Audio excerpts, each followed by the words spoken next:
अपनी माटी अपनी थाली। मेरे इस YouTube चैनल में आपका स्वागत है। मैं अंजनी निगम आपको बताऊंगा अपने देश के महापुरुषों, देश की परंपराओं और वैभव की वह कहानियां जिन्हें सुनकर आप गर्व का अनुभव करेंगे। स्वतंत्रता संग्राम सेनानी, शिक्षाविद, राष्ट्र आराधक, हिंदुत्व के पुरोधा, परावर्तन अग्रदूत स्वामी श्रद्धानंद सरस्वती का जन्म 22 फरवरी 1856 यानी फाल्गुन कृष्ण त्रयोदशी को पंजाब प्रांत में जालंधर के तलवान नामक ग्राम में एक खत्री परिवार में हुआ था। उनके पिता नानक चंद्र अंग्रेजी शासन में पुलिस अधिकारी थे। उनका बचपन का नाम बृहस्पति और मुंशी राम था, किंतु उच्चारण में सरलता के कारण मुंशी राम ही अधिक प्रचलित हुआ। पिता का स्थानांतरण अलग अलग स्थानों पर होने के कारण उनकी आरंभिक शिक्षा अच्छी तरह से नहीं हो सकी।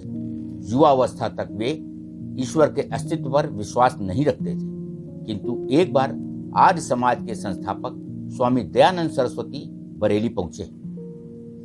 पिताजी भी उन दिनों बरेली में ही तैनात थे।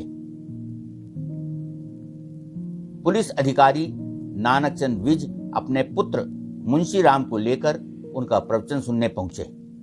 स्वामी दयानंद के तर्कों का मुंशी राम पर ऐसा प्रभाव पड़ा कि वे दृढ़ ईश्वर विश्वासी तथा वैदिक धर्म के अनन्य भक्त बन गए।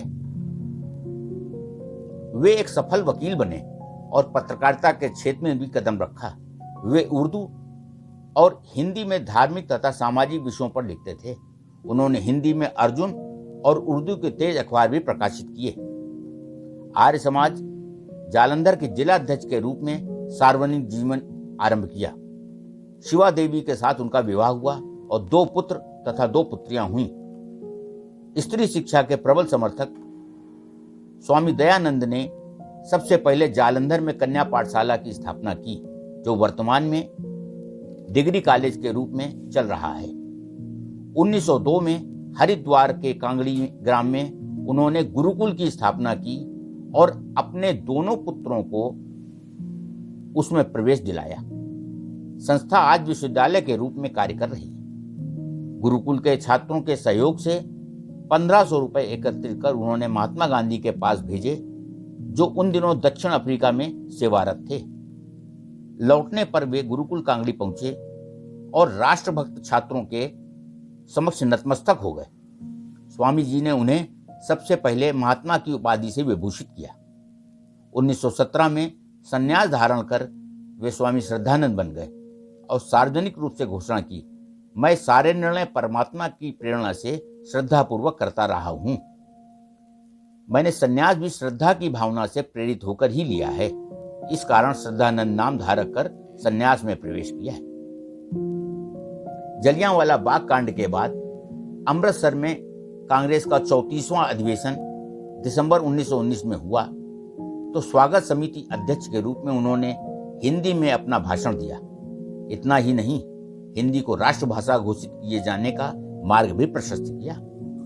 स्वामी श्रद्धानंद ने जब कांग्रेस के कुछ प्रमुख नेताओं को मुस्लिम तुष्टीकरण की नीति अपनाते हुए देखा, तो लगा कि यह नीति देश के लिए विघटनकारी साबित सिद्ध होगी। इसके बाद ही उनका कांग्रेस से मोह भंग हो गया और उन्होंने धर्मांतरित होकर हो चुके लोगों को पुनः वैदिक धर्म में दीक्षा देने के लिए शुद्धि आंदोलन चलाया और 11 फरवरी 1923 को विधिवत भारतीय शुद्धि सभा की स्थापना की। उनके इस आंदोलन की तीखी प्रतिक्रिया हुई और जमायत उलेमा ने मुंबई में 18 मार्च 1923 को बैठक कर स्वामी श्रद्धानंद और उनके शुद्धि आंदोलन की आलोचना करते हुए निंदा प्रस्ताव पास किया। इसके दूसरी ओर उनके शुद्धि आंदोलन की प्रशंसा करते हुए डॉक्टर भीमराव अंबेडकर ने उन्हें अछूतों का महानतम और सच्चा हितैषी बताया था। 23 दिसंबर 1926 को दिल्ली में नया बाजार स्थित उनके निवास पर अब्दुल रशीद नामक एक उग्रवादी युवक ने उन पर गोली चलाकर उनकी हत्या कर दी। स्वामी श्रद्धानंद देश के उन महान राष्ट्रभक्त सन्यासियों में से अग्रणी थे जिन्होंने अपना जीवन स्वाधीनता, स्वराज्य, शिक्षा तथा वैदिक धर्म के प्रचार प्रसार के लिए समर्पित कर दिया था।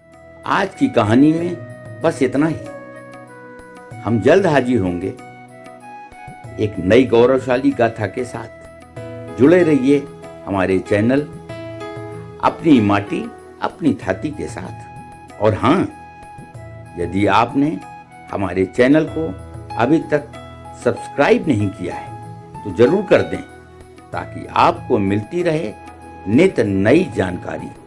नमस्कार।